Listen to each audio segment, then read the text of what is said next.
ગુજરાતમાં મતદાર યાદીનું શુદ્ધિકરણ થવા જઈ રહ્યું છે એટલે કે સ્પેશિયલ ઇન્ટેન્સિવ રિવિઝન એસઆઈઆર ગુજરાતમાં 7 ફેબ્રુઆરી સુધીમાં થશે।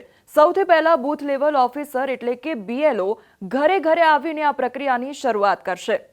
હવે તમને સવાલ થતો હશે કે ગુજરાતમાં એસઆઈઆરની પ્રક્રિયા શરૂ થઈ રહી છે તો અમારે શું કરવું પડશે? ચૂંટણી પંચે જાહેરાત કરી છે કે એસઆઈઆર 2 રીતે કરી શકાશે। પહેલી રીત એ છે કે જે મતદારોનું નામ 2003ના એસઆઈઆરમાં હતું તેઓ પોતાનું નામ જૂના એસઆઈઆર સાથે સીધું જ લિંક કરી શકશે। જૂના એસઆઈઆરની યાદી સાથેની લિંક આપને voters.eci.gov.in પર ઉપલબ્ધ કરાશે। જ્યારે બીએલઓ ઘરે ઘરે ચકાસણી માટે આવશે ત્યારે આપને આ અંગેની પ્રક્રિયાની માહિતી પણ આપશે। જ્યારે બીએલઓ ઘરે ઘરે ચકાસણી માટે આવશે ત્યારે તે એક ઇન્યુમરેશન ફોર્મ ભરાવશે અને આ ફોર્મમાં જન્મ તારીખ, મોબાઈલ નંબર, પિતા અથવા વાલીનું નામ, પિતા અથવા વાલીના એપિક નંબર જો હોય તો લખવાના રહેશે। માતાનું નામ તેમજ માતાના એપિક નંબર જો હોય તો જીવનસાથીનું નામ અને તેનું એપિક નંબર જો હોય તો લખવાનો રહેશે। આ ફોર્મમાં આધાર નંબર વૈકલ્પિક છે। આ ઉપરાંત જૂના એસઆઈઆરમાં જેમનું નામ છે એવા મતદારોએ એક અલગ કોલમમાં કેટલીક વિગતો ભરવાની થશે, જેમાં મતદારનું પોતાનું નામ, એપિક નંબર જો હોય તો, કારણ કે 2003 પહેલા કદાચ એપિક નંબર ન પણ હોય, ત્યારબાદ રિલેટિવનું નામ તેમજ રિલેશનશિપ, જિલ્લો, રાજ્ય અને વિધાનસભા બેઠકનું નામ લખવાનું રહેશે। હવે માની લો કે તમારું નામ જૂના એસઆઈઆરમાં નથી એટલે કે તમે 2004 કે ત્યારબાદ મતદાર બન્યા છો તો તમારે આ રીતે રિલેટિવનું નામ, એપિક નંબર, રિલેશનશિપ, જિલ્લો, રાજ્ય અને વિધાનસભા બેઠકનું નામ લખવાનું રહેશે। આટલી જાણકારી ભર્યા બાદ ચૂંટણી પંચ જ્યારે વેરિફિકેશન શરૂ કરશે ત્યારે જો માહિતી જૂના એસઆઈઆર સાથે બંધ બેસતી હશે તો તમારી પ્રક્રિયા પૂર્ણ થશે।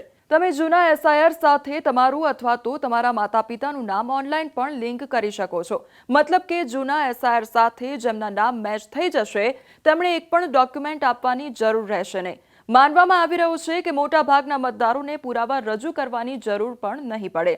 મતલબ કે જેમના નામ જૂના એસઆઈઆરમાં જે તેમણે જે તે સમયે જ પોતાની નાગરિકતા સાબિત કરી દીધી હતી એટલે તેઓને ફરીથી પોતાની નાગરિકતા સાબિત કરવાની જરૂર નથી।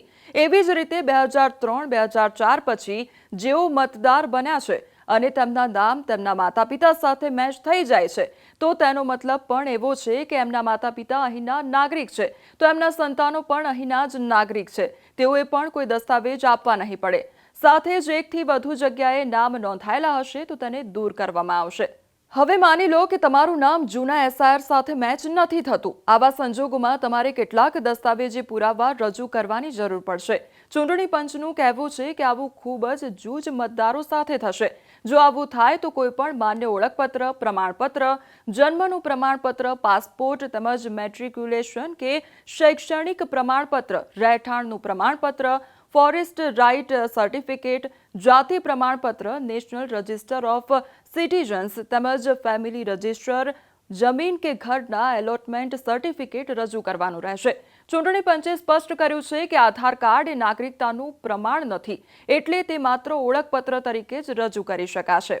4 નવેમ્બરથી લઈને 4 ડિસેમ્બર સુધી ઘરે ઘરે જઈને આ પ્રક્રિયા સાથે જોડાયેલા કર્મચારીઓ ચકાસણીની કામગીરી કરશે। બાદમાં 9 ડિસેમ્બર સુધીમાં ડ્રાફ્ટ મતદાર યાદી જાહેર થશે। તો ડ્રાફ્ટ મતદાર યાદી જાહેર થાય અને તેમાં જો કોઈને વાંધો જણાય તો તેઓ 9 ડિસેમ્બરથી લઈને 8 જાન્યુઆરી સુધીના સમયગાળામાં વાંધો રજૂ કરી શકશે। ચૂંટણી પંચ જેટલા પણ વાંધા મળશે તે તમામ મુદ્દે 9 ડિસેમ્બરથી લઈને 31 જાન્યુઆરી સુધીમાં સુનાવણી અને વેરિફિકેશન પ્રક્રિયા કરશે। આ બધું જ પાર પડી ગયા બાદ 7 ફેબ્રુઆરીએ આખરી મતદાર યાદી જાહેર કરાશે। ગુજરાત સહિત દેશભરના 12 રાજ્યોમાં એસઆઈઆર પ્રક્રિયા હાથ ધરાઈ છે। આ તમામ રાજ્યોમાં મતદાર યાદીઓનું સ્પેશિયલ ઇન્ટેન્સિવ રિવિઝન 7 ફેબ્રુઆરીના રોજ પૂર્ણ થશે। એસઆઈઆર આ નામ સાંભળીને કેટલાક લોકો માથું ખંજવાળી રહ્યા છે અને વિચારી રહ્યા છે કે વળી હવે આ નવી બલા શું છે?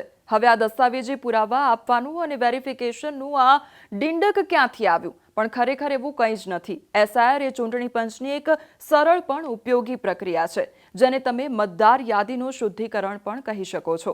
ખોટા અથવા તો બોગસ અને બેવડાતા મતદારોને દૂર કરવા માટે સમયાંતરે આ પ્રક્રિયાની હાથ ધરવામાં આવતી હોય છે. છેલ્લે વર્ષ 2002 થી 2004 દરમિયાન આ રીતે સ્પેશિયલ ઇન્ટેન્સિવ રિવિઝન થયું હતું. આ પ્રક્રિયામાં બૂથ લેવલ ઓફિસર ઘરે ઘરે જઈને ફોર્મ ભરાવે છે.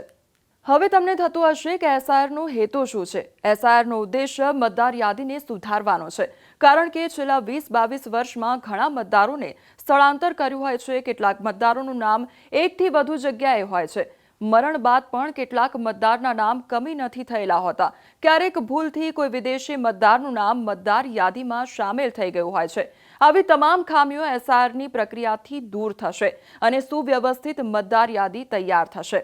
એસઆઈઆર અને વાર્ષિક સુધારા વચ્ચે હવે શું તફાવત છે તે પણ જાણી લઈએ. વાર્ષિક સુધારા પ્રક્રિયા દર વર્ષે ચૂંટણી પંચ દ્વારા નિયમિતપણે હાથ ધરવામાં આવે છે.